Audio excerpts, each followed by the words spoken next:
আসসালামু আলাইকুম ছেলেমেয়েরা, আশা করি সবাই ভালো আছো। আমরা সেই লেখাপড়ায় আবারও যাচ্ছি, দেখি কি অবস্থা। আসলে লেখাপড়া বলতে কিন্তু কিছু নাই দুনিয়াতে, কারণ মানুষ, দেখো ব্যাপারটা খুবই ইন্টারেস্টিং যে পৃথিবীতে লেখাপড়া বলতে কিছু নাই। আমি কেন বলি এই কথাটা, এবং এই যে আবিষ্কারের পিছনে যতগুলো কাহিনী, চিন্তা করে দেখো ব্যাপারটা কেমন। যে আমি যদি তোমাকে বলি যে হ্যাঁ, তোমাকে আমি রুমের মধ্যে বসায় রাখবো প্রায় 6 মাস, খাবার সব আছে, যন্ত্রপাতি সবকিছু দিয়ে দিয়েছি তোমার সামনে, তুমি বাইরে যেতে পারবে না। ব্যাপারটা এরকম, ঘরের মধ্যে আছো, খাওয়া দাওয়া এভরিথিং সবকিছু এখানে, একলা আছো, তুমি একলা আছো ঘরের মধ্যে। ব্যাপারটা খুবই ইন্টারেস্টিং, কারণ এই যে মানুষ, তুমি যখন একলা বসে থাকবে একটা রুমের মধ্যে, খাওয়া দাওয়া করতেছো, সকাল হচ্ছে, বিকাল, সন্ধ্যা ইত্যাদি, আবার প্রতিদিন 1 দিন 2 দিন 4 দিন 5 দিন 1 মাস, এভাবে করতে করতে কিন্তু মাথায় চিন্তা শুরু হয় যে এখানে কতগুলো যন্ত্রপাতি আছে আর কিছু, কারণ তোমার বাইরের জগৎ থেকে তোমাকে আলাদা করে ফেলেছে। তখন একটু একটু করে চিন্তা করতে করতে মানুষ এটা করে সেটা করে, দেখা গেল ফ্যান আছে, ফ্যান তো ঘুরে, তাহলে কি হবে, ফ্যানটা খুলে দেখি তো কি আছে, এটা আছে কি, ওটা দেখি। এই করে একলা তুমি যখন গবেষণায়, মানে কোনো চিন্তা, তোমার কাছে কিছু যা আছে সবকিছু তুমি দেখতেছো, তুমি এগুলো নিয়ে নাড়াচাড়া করতেছো, এক পর্যায়ে হঠাৎ করে তুমি এটা বানাই ফেলছো। মানে আমি বলি যে মানুষের যখন কোনো কাজ থাকে না, একটা বিষয় নিয়ে গভীর মনোযোগে চলে যায়, তখন সেখান থেকেই তৈরি হয় বিজ্ঞান। লেখাপড়া, লেখাপড়া বলতে আসলে কিছু নাই।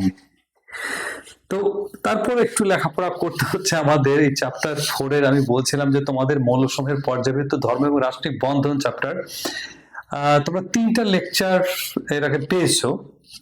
আমার টার্গেটটা ছিল এরকম যে কারণ বইয়ের মধ্যে যে চ্যাপ্টারগুলো সাজানো আছে, এই চ্যাপ্টারগুলো আসলে মানে আমার কাছে মনে হয় একটা সিকোয়েন্সিয়াল অর্ডার বলতে আমি এটাই বুঝাচ্ছি যে যেমন কেমিক্যাল বন্ডিং, এই বন্ডিং এর ব্যাপারটা যদি আমরা স্ট্রংলি জানতে পারি, তখন হয় কি যে কোনো চ্যাপ্টারের সাথে আমরা কানেক্ট করতে পারি, একটু সুবিধা হয়।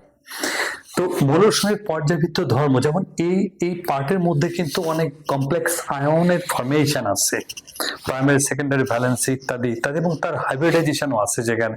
সো সেখানে সংকরায়ন তুমি যদি বুঝতে চাও, তাহলে কেমিক্যাল বন্ডিং কিন্তু আমার রুট, যেটা কোভালেন্ট বন্ডিং ছিল, তাহলে কোভালেন্ট বন্ডিং তুমি না জানলে কিন্তু এখানে আমি কমপ্লেক্স আয়নের কিন্তু হাইব্রিডাইজেশন কিন্তু বুঝতে পারবো না, কারণ আরো জটিল হাইব্রিডাইজেশন। মানে ব্যাপারটা হলো এরকম যে D2sp3 যেমন আছে, ওখানে তো নর্মালটা ছিল sp2 sp3 sp, এগুলো সিম্পল ছিল, সিম্পল মলিকুলের জন্য। এটা কমপ্লেক্স আয়নের জন্য, কমপ্লেক্স মলিকুল এগুলো। সো এ কারণে আমি এই ব্রাঞ্চটা দিয়ে শুরু করেছি যে কেমিক্যাল বন্ডিং। বন্ডিং এর সেখানে কি দেখো যে আমরা আয়নিক বন্ডিং নিয়ে কথা বলা শুরু করেছিলাম ওখানে। আয়নিক বন্ডিং থেকে আমি কোভ্যালেন্ট বন্ডিং এ চলে যাব, কিন্তু হ্যাঁ, মেন কিন্তু টার্গেট আমরা পরের পার্টটা থেকে কিন্তু রান করতেছি, কেমিক্যাল বন্ডিং থেকে।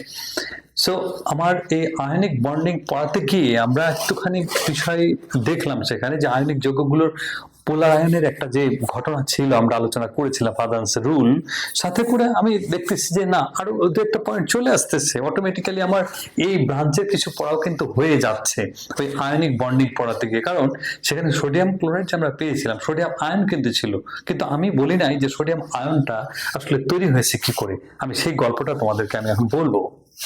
সবচেয়ে মজার ব্যাপার কি দেখো, যে আয়নীকরণ শক্তি বলতেছে, কিন্তু বিষয়টা পরে আসুক, আমরা জানার চেষ্টা করি সোডিয়ামকে যদি আমরা এরকম কেরোসিনের নিচে ডুবাই রাখি, তাহলে সে পাগলামি করে না। সোডিয়ামকে যদি বাইরে আমি এভাবে ধরে রাখি, এ পাগলামি করবে, পাগলা আবার তরে আমরা বলি না, পাগলামি করে, মারাত্মক পাগলামি করে, ছোড়াছুড়ি শুরু করে দেবে, এলোমেলো মারামারি শুরু করবে। পানির মধ্যে যদি দিয়ে দাও, দেখবে একবার ছোড়াছুড়ি করে মুহূর্তের মধ্যে মনে হচ্ছে যে আগুন ধরে গেল পানির উপরে, এতটাই অ্যাক্টিভ, মারাত্মক অ্যাক্টিভ। তোমরা জানো যে আমার বাবা মাঝে মাঝে বলতেন কি, আরে ডাবের পানি খা, ডাবের পানি খা। কেন?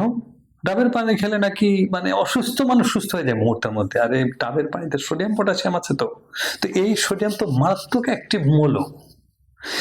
তো এই সোডিয়ামকে বাইরে রাখা যায় না, ওকে কেরোসিনে ডুবে রাখা হয় ওকে। কিন্তু আমার কোয়েশ্চেন হচ্ছে যে এই সোডিয়াম, এক টুকরা সোডিয়াম, সোডিয়াম মনে করো এটা, তো এই সোডিয়াম কি তোমার কাছে মনে হয় যে ইলেকট্রন সে ছেড়ে দিবে? সোডিয়াম না, কখনো এভাবে ছাড়ে না, কারণ সোডিয়াম এভাবে ল্যাটিস হিসেবে একটার সাথে আরেকটা ধাতু বন্ধন করে থাকে, একসাথে থাকে। এখানে তুমি তাপ দিতে গেলে তো আমার ক্র্যাক করবে, ল্যাটিসটাই ক্র্যাক করবে, সোডিয়াম থেকে ইলেকট্রন বের হওয়ার কোনো সুযোগই নাই। মজার ব্যাপার কি, যে সোডিয়াম কখন ইলেকট্রন ছেড়ে দিতে বাধ্য হয়, আমাকে করতে হবে কি, দেখো সোডিয়াম কিন্তু ছিল সলিড অবস্থায়, কিন্তু ইলেকট্রন কখনো ছাড়বে না। কোটি কোটি সোডিয়ামের সেখানে কিন্তু আমার পরমাণু আছে, একসাথে লেগে আছে, এইভাবে কিন্তু কখনো ইলেকট্রন ছাড়ে না। মজার ব্যাপারকে আমি বলি, সোডিয়ামকে তাপ দিয়ে প্রথমে পাগলা বানাইতে হবে, গ্যাস বানাই ফেলতে হবে। কেন কোয়েশ্চেন, কেন গ্যাস বানাবো? তারপরে কিন্তু আয়নীকরণ শক্তি। আমার কিন্তু বই ভাবে লেখা হয় না যে কেন তাকে আমি গ্যাসে পরিণত করতেছি, কারণ গ্যাসে তুমি যদি পরিণত করো, তোমরা সবাই জানো, কঠিন তরল গ্যাসের মধ্যে কাইনেটিক এনার্জি মারাত্মক, ছোটাছুটি করে একলা একলা দৌড় দিবে। আমার দরকার একটা পরমাণু আলাদাভাবে দরকার, আলাদাভাবে যখন চলে আসবে গ্যাসিয়াস ফর্মে, তখন যদি আমি তাপ দিই, তখন হয়তো ইলেকট্রন ছাড়তে সে বাধ্য হবে, আমি তাকে বাধ্য করব। ব্যাপারটা দেখো, এই কারণে সলিড সোডিয়ামকে গ্যাসিয়াস সোডিয়ামে কনভার্ট করতে হয় আগে। এছাড়া তার কাছ থেকে তুমি ইলেকট্রন পাবা না, কারণ ইলেকট্রন পাবা কখন, যখন ইন্ডিভিজুয়াল আলাদা একটা সোডিয়ামের পরমাণু দৌড় দিবে, ঘুরে বেড়াবে। তাহলে আমাকে ল্যাটিস থেকে ভেঙে চড়ে তাকে একলা আলগা বানাতে হবে, মানে গ্যাসিয়াস ফর্মে কাইনেটিক এনার্জি অনেক বেশি, তখন তাকে আমি ধরবো।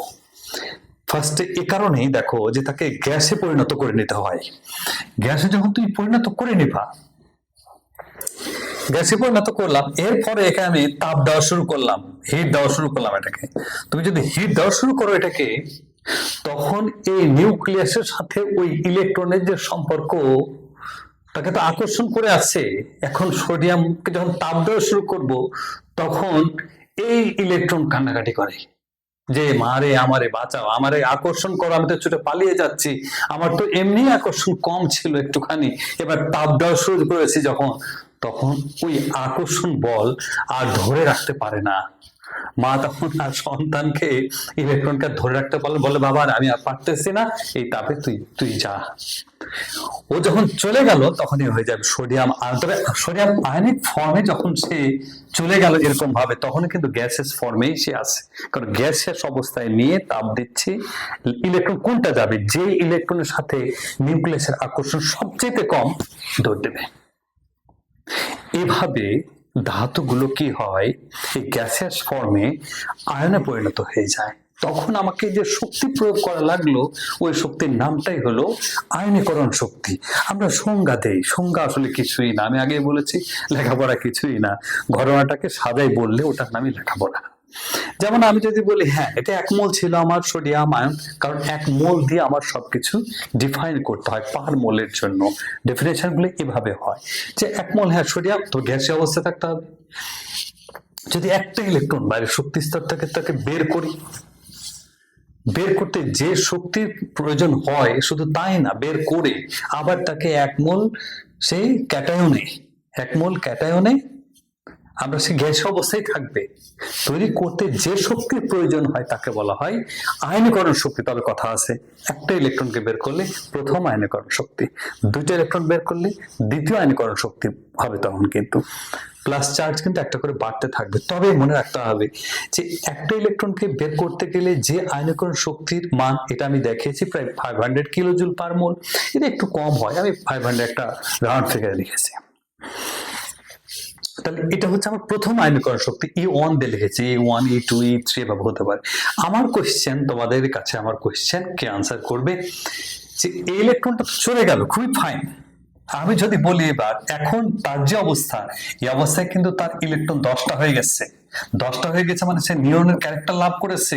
এখন সে নিয়নের ক্যারেক্টার লাভ করেছে, যদি এই ইলেকট্রনটা বাদ দিই আমি, 10টা ইলেকট্রন, এখন যদি বলি সোডিয়াম আয়নকে বাবা একটা ইলেকট্রন তুমি দিবা, তোমাকে তাপ দিব, বলে না, এই নিউক্লিয়াস তো পাগলা হয়ে যাবে, আকর্ষণ শক্ত করে ধরে আছে না, আমার সন্তানকে তো আমি এভাবে আমি যেতে দিতে পারি না, নো, সর্বোচ্চ আকর্ষণ করে শক্ত করে ধরে আছে। শুধু তাই না, নিষ্ক্রিয় মূলের ক্যারেক্টার লাভ করেছে, তার অন্যরকম ভাবও চলে আসছে তার ভিতরে, সে ইলেকট্রন দিতে চায় না, কতক্ষণ দিতে চায় না, আমি শক্তি দিচ্ছি, বলে না দেবো না, আরো শক্তি দিচ্ছি, আরো দিচ্ছি, আরো দিচ্ছি, আরো দিচ্ছি, এক সময় বলে বাবারে আর পারলাম না, যা, আমি আর ধরে রাখতে পারতেছি না, শক্তিতে এত তাপ শক্তি আমি আর সহ্য করতে পারলাম না, ইলেকট্রন যে আর একটা চলে যা ছিল এরকম, আর একটা চলে গেলে হবে Na2+। তবে আমার কোয়েশ্চেন, Na2+ কিন্তু সে তৈরি করতে চায় না, এটা তৈরি করতে চায় কিন্তু এটা তৈরি করতে চায় না। কারণ কি,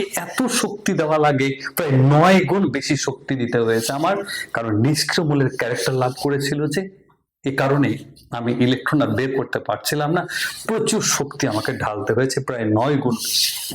এই কারণে আমরা বলি এটা তৈরি করে, এটা তৈরি করবে না তো, এটা তৈরি আমি কোনো রিয়াকশনের মধ্যে Na2+ এত এনার্জি থেকে আমি দিব তাকে, এভাবে হয় না, রিয়াকশন করতে চায় না, ফর্ম করতে চায় না, জোর করলে জোরের ব্যাপারটা আলাদা, এত শক্তি দিলাম, এটাকে আমি দ্বিতীয় আয়নীকরণ শক্তি বলবো, E2।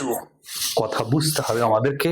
তার মানে আমরা বলতে পারি ছোট্ট গ্রামার যে আমার প্রথম আয়নীকরণ শক্তির চাইতে সবসময় দ্বিতীয় আয়নীকরণ শক্তির মান বেশি হবে, বা দ্বিতীয় চাইতে তৃতীয়, চতুর্থ, এভাবে আয়নীকরণ শক্তির মান বাড়তে থাকবে।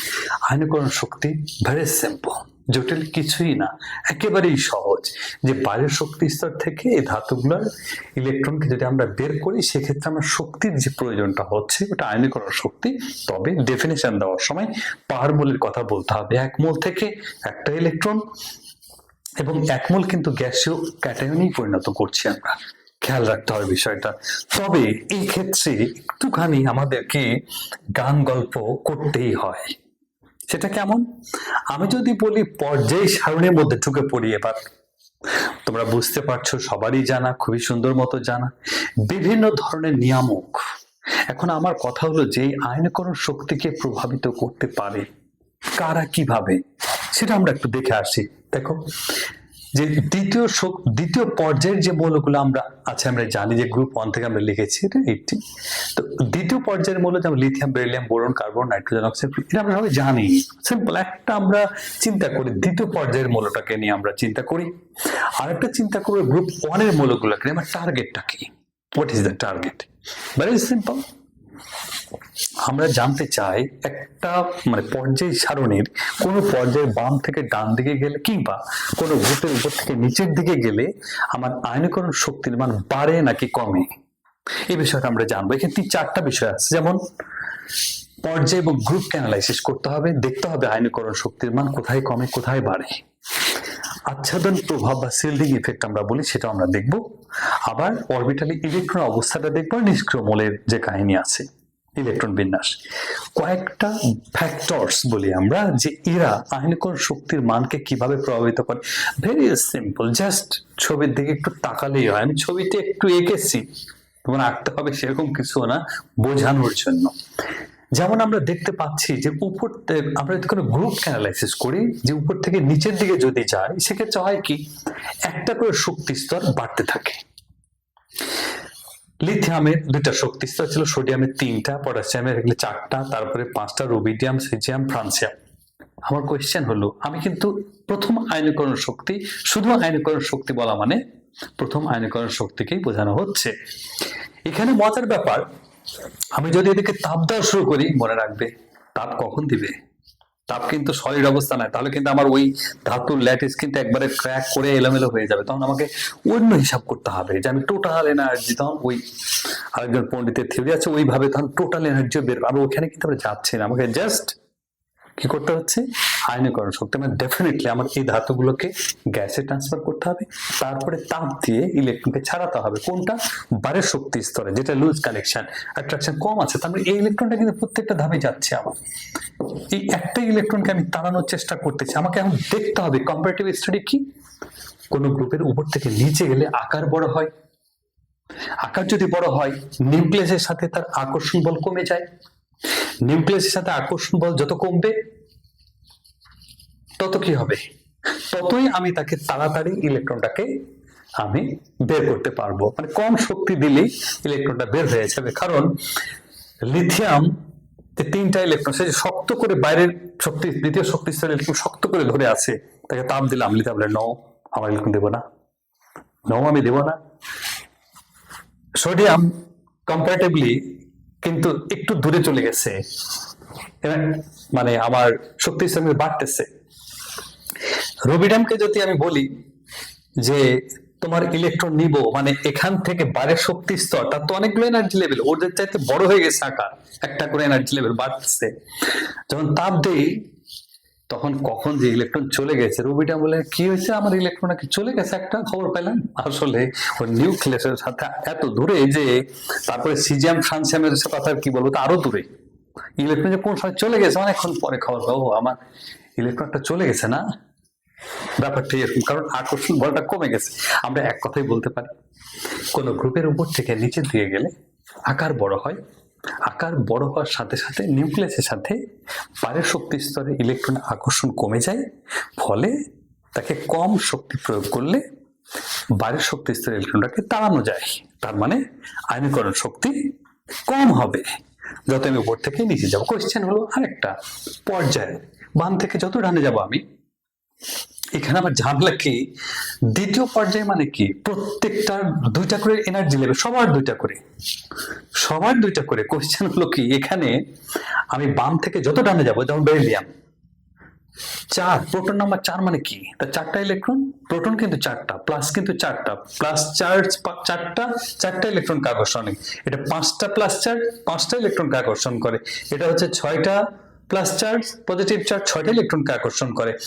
আমার নিউক্লিয়াসে একটা করে চার্জ কিন্তু প্লাস বাড়তেছে, এবং এই আকর্ষণের পরিমাণ বাম থেকে আমি যতই ডানে যাব, নিউক্লিয়াসে ধনাত্মক চার্জ বাড়তেছে, একটা করে ইলেকট্রন বাড়তেছে, আকর্ষণ বলটা তীব্র হবে, বেশি হবে।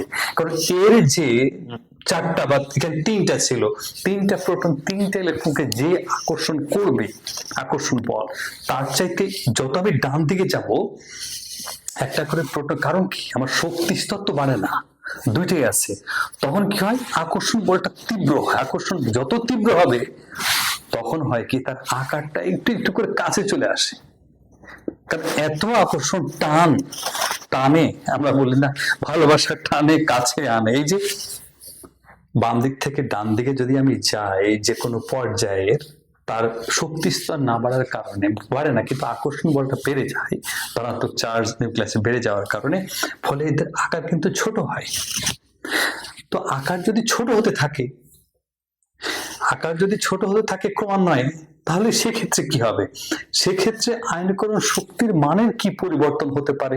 হ্যাঁ, যদি আকর্ষণ বেশি হয় তাহলে ইলেকট্রন ছাড়াইতে আমার শক্তি বেশি প্রয়োগ করতে হবে, তাহলে বাম থেকে আমি যত ডানে যাব তত আমার আয়নীকরণ শক্তির মান বাড়বে। তবে কিছু কিছু ক্ষেত্রে ব্যতিক্রম আছে।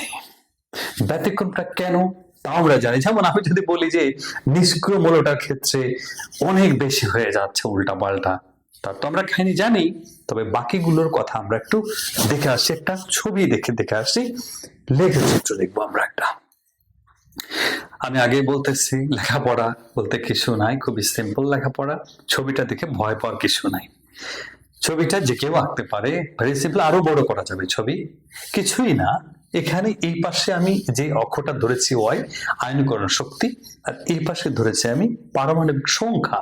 পারমাণবিক সংখ্যা 1 থেকে 11 পর্যন্ত। আমরা তো জানি মৌলগুলোর পারমাণবিক সংখ্যা কত, কোনটা কি, hydrogen, helium, lithium, beryllium, carbon, এগুলি আমরা একটু আগেই তো দেখলাম, তাই তো। হাইড্রোজেন, লিথিয়াম, এই সবগুলোকে আমরা একটা চার্টের মধ্যে আনার চেষ্টা করেছি। দেখো ভালো করে একটুখানি সবাই। হাইড্রোজেন আমরা ধরলাম যে হ্যাঁ তার শক্তি এখানে আছে, যদি এটা হয় হিলিয়ামের কিন্তু অনেক বেশি হবে, কারণ আমি আগেই বলি নিষ্ক্রিয় মৌলগুলার ইলেকট্রন বিন্যাস এরকম যে তারা ইলেকট্রন দিতেও চায় না, নিতেও চায় না। তাদের কাছ থেকে যদি ইলেকট্রন বের করতে হয় প্রচুর শক্তি দিতে হবে, তখন সে বাধ্য হবে, কারণ এরা অনেক বেশি স্টেবল।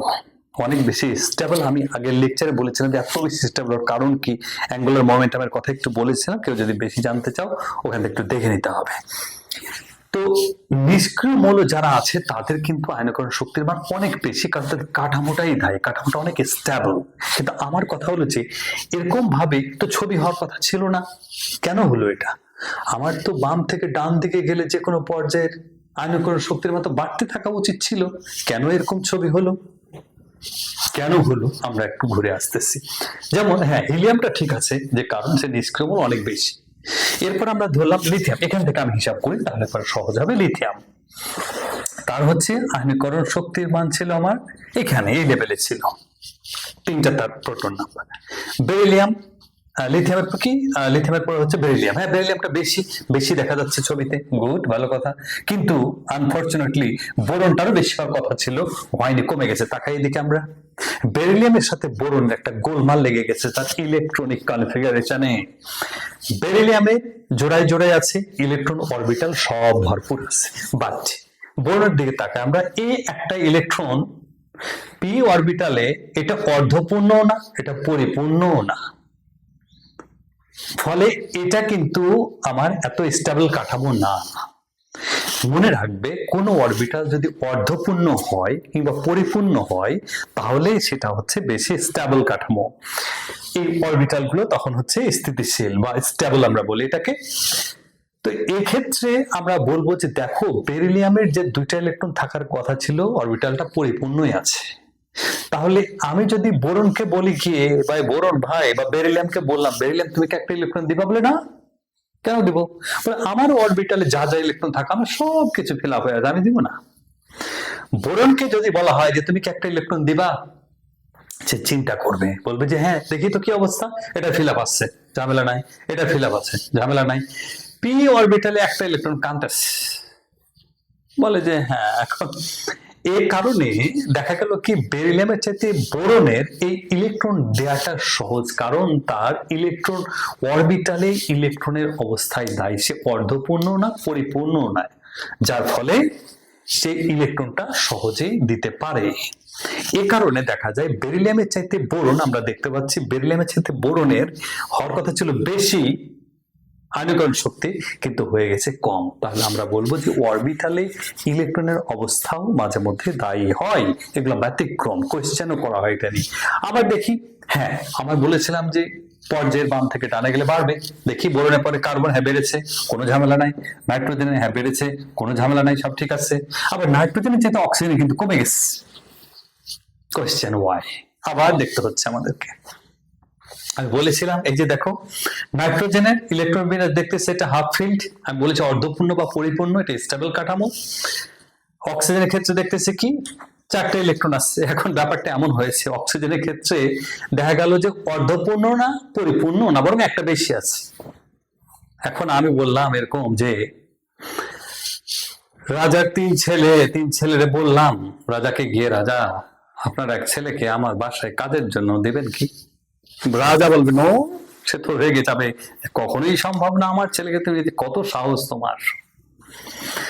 আর যদি তুমি একজন গরিব টোখাই মায়ের চারটা ছেলে আছে এখানে, যদি বলো যে আবারে একটা ছেলেকে আমাদের কাজের জন্য, সে তো অনেক খুশি হবে যে নিয়ে যাও নিয়ে যাও, তাতে করে আমরা তো দুই বেলা খেতে পাই, তাহলে হয়তো 3 বেলা খেতে পারবো। আমার ছেলেটা বলে তোমাকে বেতনও দিব, ছেলেকে, সবকিছু ঠিক আছে, সুবিধা। কারণ কি দেখো, একটা ছেলে চলে গেলে বা একটা ইলেকট্রন চলে গেলে এটা অর্ধপূর্ণ হয়, অর্ধপূর্ণ হলে স্টেবল কাঠামো পাচ্ছে, স্থিতিশীল আমরা বলতেছি। এ কারণেই আমার অক্সিজেনের কাছ থেকে ইলেকট্রনকে বের করা সহজ, মানে আয়নীকরণ শক্তির মান অক্সিজেনের ক্ষেত্রে নাইট্রোজেনের চাইতে বেশি হওয়ার কথা ছিল, কিন্তু কম। এ কারণে মনে রাখবে, অরবিটালে ইলেকট্রন অবস্থা দায়ী বলতে কিছুই না, ওটাকে অর্ধপূর্ণ নাকি পরিপূর্ণ, কেমন কাঠামোটা স্টেবল কিনা সেটা।